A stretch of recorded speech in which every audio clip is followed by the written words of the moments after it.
Сәлем достар, бүгін сіздермен үй жағдайында өте тез дайындалатын альфредо пастасын дайындайтын боламыз. Міндетті түрде видеоны соңына дейін қарап, каналыма тіркеліп қойыңыздар. Ең алдымен кастрөлге су құйып қайнатып аламыз. Одан соң макаронымызды салып, аздап тұз бен майды қосып, толықтай пісіріп аламыз.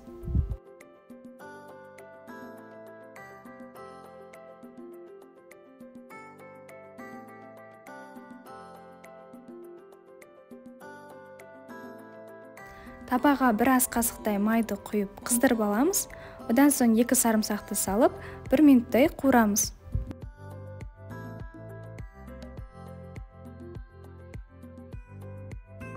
Содан соң тауықтың төс етін ұзынша етіп турап алып қосамыз. 3 минуттай қуырып алып, қосқан сарымсақтарымызды алып тастаймыз. Одан соң сары май мен қызанақты қосып, және дәміне қарай тұз бен бұрышты салып араластырамыз.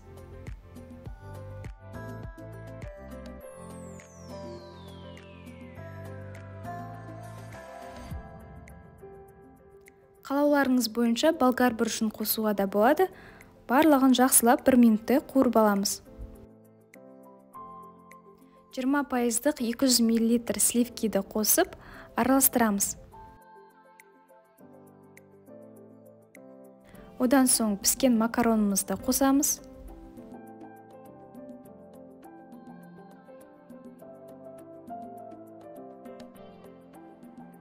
Жарты стакан макаронның суын қосып, барлығын жақсылап араластырып аламыз.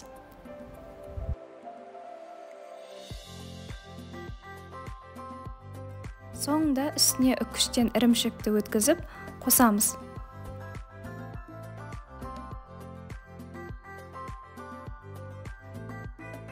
Біздің пастамыз дайын болды.